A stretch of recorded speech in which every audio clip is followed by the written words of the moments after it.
Hello guys, good morning and welcome back to new channel. Guys, आज हम पढ़ने वाले हैं एनिमल हस्बेंड्री में शब्दावली, जो कि प्रत्येक प्रश्न इसमें से बहुत ही मोस्ट है। और ये प्रत्येक परीक्षा में आता है, ऐसी कोई एग्जाम नहीं जिसमें शब्दावली से प्रश्न नहीं आया है। तो आज हम पढ़ने वाले हैं एनिमल हस्बेंड्री, और जो भी एनिमल हस्बेंड्री में हम पढ़ेंगे पशुओं की शब्दावली। तो कौन कौन सभी लोग तैयार होंगे?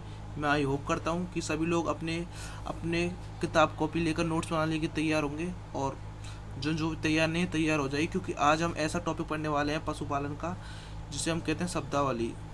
तो गाइस, तैयार हो जाइए शब्दावली पढ़ने के लिए। और इससे बहुत मोस्ट सवाल आते ही हैं, और इसमें आपको मैं इतना कंटेंट दूंगा कि शायद ही आपका कोई ऐसा कोई भी एग्ज़ाम जिसमें पशुपालन आता है, जो ये अपन का पशुपालन लिख रहा है, ये आता है, तो मैं बता रहा हूँ इससे बाहर सवाल नहीं जाएगा। तो देख सकते हो आप, ये गाय हैं, इनके बारे में ही सभी जानवरों के बारे में पढ़ेंगे। मेनली गाय वाय जो भी है कि सब पढ़ेंगे। तो चलो आगे बढ़ते हैं, देखते हैं क्या है। आज हम पढ़ने वाले हैं महत्वपूर्ण शब्दावली, जो कि है जानवरों की। गाइज, ये क्लास दो पार्टों में विभाजित हो सकती है, क्योंकि एक बहुत लंबी क्लास है। तो देखते हैं आगे चल के क्या होता है। और गाइज, और भी आपको मेरी क्लासेस चाहिए थ्योरी वाइज, तो नीचे डिस्क्रिप्शन में लिंक है, आप वहाँ से जा कर के काफ़ी सारी क्लासों की प्लेलिस्ट मिल जाएगी। तो अगर उससे पहले मैं आपको एक एक चीज़ की जानकारी दे दूँ कि हर हर जानवर की सब चीज़ पढ़ेंगे, लेकिन इससे पहले आपको थोड़ी सी हल्की मामूली सी जानकारी होनी चाहिए कि प्रत्येक जानवर के क्या क्या होता है, क्या नहीं होती है, किस चीज़ को क्या कहते हैं। देख सकते हो आप, तो ये लिखा हुआ है, इसे कहते हैं सिर।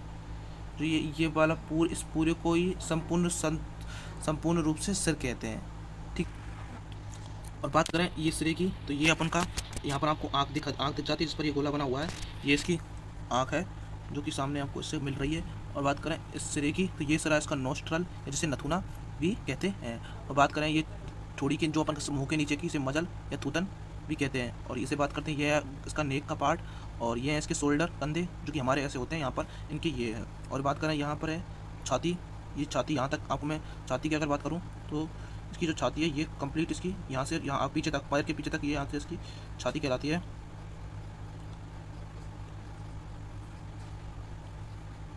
ठीक है गाइज। और बात करें इसकी, ये हैं इसके सॉरी ये हैं इसके खुर, और ये हैं इसके खुर, और ये है इनकी घुटना, और कौन, इनकी ये रही, इधर से देखें तो ये रही, ये इसके थन है, और ये इसके हॉक हैं, हॉक बोलते हैं पीछे के इनको। और यहाँ पर इसकी जांग कहलाती है, और ये इसकी यहाँ पर पूँछ है, ये इसकी पीठ है, और ये इसके कान है। वैसे ये नॉर्मल बातें हैं, हर कोई जानता है, इनमें कोई खास बताने वाली बात नहीं है। बात करें आगे, तो चलते हैं आगे। अब आ जाता है मेन पॉइंट कि क्या चीज़ है जिसमें से एग्जाम में क्वेश्चन आते हैं। वो था नॉर्मल बात मैंने आपको कंप्लीट बता दी है।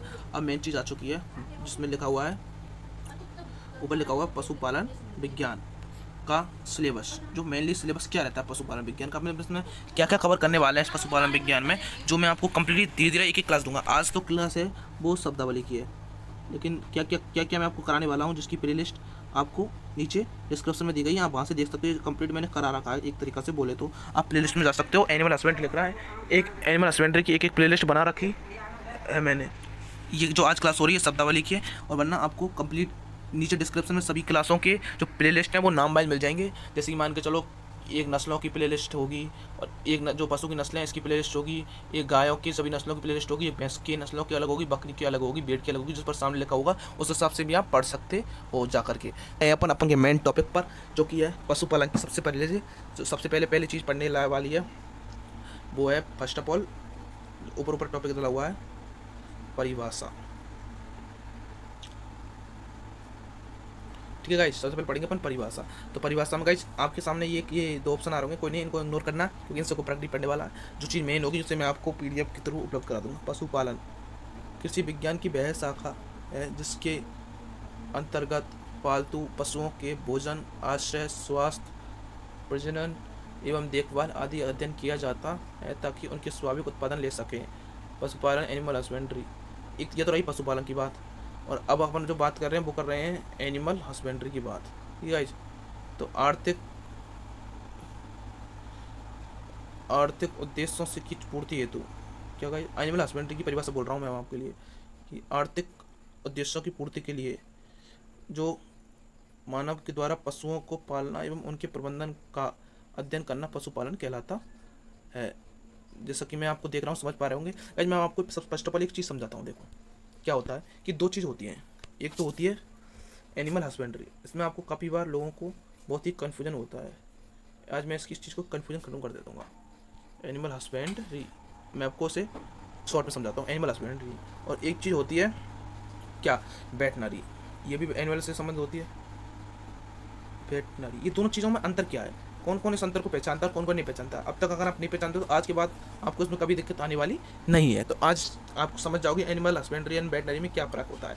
तो एनिमल हस्बेंड्री में हम पशुओं की देखभाल, उनके क्या लक्षण है, क्या जानकारी, उनकी मतलब मेनली देखभाल, पशु देखभाल, पशु प्रबंधन, ये चीज़ आती हैं। और वेटनरी में सिर्फ आपको एक ही चीज़ ध्यान रखनी है, जो वेटनरी है इसमें पशुओं का इलाज संबंधित जानकारी, जो डॉक्टरी, अगर भैंसों का कोई चीज़ जानवर का इलाज संबंधी जानकारी चाहिए तो उसको आप अध्ययन वेटनरी में करेंगे, लेकिन पशुओं का प्रबंधन देखभाल संबंध से एनिमल हस्बेंड्री में करेंगे। अब बढ़ते हैं अपन नेक्स्ट पेज की तरफ, पोल्ट्री। नेक्स्ट पेज है पोल्ट्री। पोल्ट्री अर्थात मुर्गी पालन। आर्थिक महत्व के वो पक्षी जिसका पालन उनके अंडे या मांस के लिए होता है, उन्हें पोल्ट्री पक्षी या उद्योग, पोल्ट्री उद्योग कहते हैं। पशु चिकित्सा विज्ञान, ये पोल्ट्री उद्योग प्रोसेस हो गई। अब पढ़ते हैं पशु चिकित्सा विज्ञान क्या होती है। ये वही है वेटनरी, जो कि मैंने अभी आपको बताया था, ध्यान करो। वेटनरी अभी मैंने आपको बताया था, ठीक है। पशुओं के रोगों के कारण, लक्षण एवं उनके उपचार का अध्ययन किया जाता है। इसमें रोगों का इलाज, लक्षण, इनका अध्ययन किया जाता है। यह डॉक्टर से संबंधित है, समझ रहे हो, डॉक्टर से संबंधित। दुग्ध विज्ञान, आप सब नाम समझते हो, दुग्ध उत्पादन संबंधित विज्ञान। पशुधन, लाइव स्टॉक, ये सारी पशु आते हैं जिन्हें मनुष्य की कोई किसी न किसी रूप से लाभ पहुंचाते हैं। अब आगे बढ़ते हैं। ये आ गई बहुत ही महत्वपूर्ण कि किस, देखो विभिन्न पशुओं के मांस को क्या कहते हैं। ये जो यहाँ पर लिखा हुआ है, ये इसका मैं पहले टॉपिक को पढ़ा दूँ आपको, टॉपिक को पढ़ लीजिए। टॉपिक को मैं एक बार हाईलाइट कर देता हूँ। विभिन्न पशुओं का मांस, किस मांस को क्या कहते हैं, ये किंग मांस के बारे में कर लेंगे। सबसे पहले पशु और उसका मांस लिखा हुआ है। सबसे पहले गाय, उसको बीफ कहते हैं। भैंस, उसको बफन, काराबी पे फ्लैक्स कहते हैं। बकरी को सेवन कहते हैं। भेड़ को मटन कहते हैं। मुर्गी को चेवन कहते हैं। सुअर कहते हैं पोर्क, बैकॉन नमकीन साधारण, एवं बछड़ी के से बील कहते हैं। ये जी, इसमें किसी को परेशानी नहीं होगी। आगे बढ़ते हैं। तो भाई ऊपर ये लिख रहा है, ये कुछ नहीं लिख रहा है, आप इसे भूल जाएं एक मिनट के लिए, हमेशा के लिए भूल जाएं। यहाँ से पढ़ें। बुल्लॉक स्टीर, बंध्याकृत नर पशु, ऐसा पशु जिसे बंधा हुआ है, मतलब कि आज़ाद नहीं है, खुला नहीं हुआ है, उसे बंध्याकृत पशु कहते हैं। बंध्याकृत पशु में गायों को बुल्लॉक स्टीर कहते हैं। बछड़ा, युवा पशु नर या मादा को बछड़ा कहते हैं, जो छोटा हो। हीफर, ऐसा मादा जो पशु यौवन अवस्था में पहुंच चुका है लेकिन अभी तक किसी संतान को जन्म नहीं दिया है। मतलब इसमें ऐसी गाय या ऐसी भैंसा आती हैं जिन्होंने अब तक संतान को जन्म नहीं दिया है। ब्यात, गायों के प्रसव की प्रक्रिया, जो गाय ब्याह जाती हैं अर्थात जो दूध देने लायक हो जाती हैं, जिनके बच्चा हो जाता है, उन्हें ब्यात कहते हैं या कावे, ठीक है। गाय, काऊ, मादा पशु बछड़े को जन्म दे चुका है, इसके बारे में कुछ समझाने वाली बात ही नहीं है। बढ़ते हैं आगे। अब आएगी यौवन अवस्था, प्रजनन। सबसे पहले पढ़ेंगे अपन प्रजनन। जीवन की शुरुआत को ही हम यौवन अवस्था कहते हैं, जो कि पशु की आयु, नस्ल व शारीरिक भार पर निर्भर करता है। सामान्यतः गायों में लगभग 10 से 15 माह, विदेशी नस्लों में तथा साल का होता है, 2 साल का होता है। विदेशी गायों में कितने साल का होता है, 2 साल का। शारीरिक बढ़ोतरी के लिए नवजात बछड़ियों को संतुलित आहार देने और बढ़ोतरी करने के लिए बछड़ियों में व्याप्तियाँ औसत शारीरिक भार की प्रतिदिन होना कितना भार होना चाहिए, 400 से 500। आगे बढ़ते हैं। आगे क्या लिखा हुआ है देखिए, पढ़ते हैं कि गाय के प्रसव की आयु 30 से 36 होनी चाहिए। पूछ लें कि प्रथम प्रसव की आयु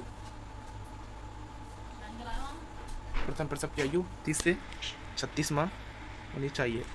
और विदेशी पशुओं में शारीरिक भार लगभग 500-700, ये कोई जरूर नहीं है। और देशी नस्लों में तो जान, फिर भी आप चाहो तो याद रख सकते हो, मेरा काम है सब कुछ आपको बताना, ठीक है। अब आते हैं कावलिंग इंटरवल या ब्यात अंतराल। 2 ब्यातों के बीच का समय ब्यात अंतराल कहलाता है। के बीच का समय लंबा होने के कारण भैंस लंबे समय के लिए दूध नहीं देती, इस कारण इसे खिलाने बढ़ता है। यदि गाय भैंस ब्याने के बाद 2 से 3 माह गर्भाधारण कर लें तथा उसकी 8 से 10 माह दूध ने तो शुष्क अवधि तथा 2 महीने हो, यानी ब्यात एक दूसरे के ब्यात का समय 12 से 14 माह, तो इस चक्र को आदर्श ब्यात कहते हैं। ब्याने के 1 महीने के बाद ऋतु गर्भधारण नहीं करवाना चाहिए। नहीं बात करें ब्यात, ठीक है गाइस। तो सबसे पहले मैं बात करता हूँ कि ब्यात अंतराल क्या होता है। 2 ब्यात के बीच का समय ब्यात अंतराल कहलाता है। तो एक ब्यात को ब्याने में 8 से 10 महीने लगते हैं, तो ब्यात अंतराल हो गया अपन का 12 से 14 महीने, समझ रहे हो। दे दिए, ठीक है, 12 से 14 महीने। अब बढ़ते हैं आगे, आप पढ़ सकते हो उसे। तो गाइज यहीं तक, थैंक यू गाइज। तो गाइज इतना ही था आज के पार्ट में। नेक्स्ट पार्ट आगे होगा गाइज, अभी और है ये शब्दावली, जिसकी क्लास अगर आपको कंप्लीट और चाहिए, अगर क्लास में मजा आया हो तो इस क्लास पर करीबन 10 लाइक कर दीजिए। शब्दावली की क्लास दूसरी और आ जाएगी। तो गाइज सभी को क्लास में जुड़ने के लिए धन्यवाद, थैंक यू सो मच। और अगर आप हमारे नोट्स चाहते हैं तो हमारे यूट्यूब चैनल को सब्सक्राइब कर लीजिए, जो कि बिल्कुल फ्री, जिस पर आपको नोट्स प्राप्त, जो फ्री क्लासें प्राप्त होंगी। और सब्सक्राइब भी कर सकते हो हमारे टेलीग्राम चैनल को, जिसकी लिंक चाहो तो आपको मैं डिस्क्रिप्शन में डाल दूंगा, नहीं चाहो तो यूट्यूब चैनल को तो सब्सक्राइब कर ही लेना।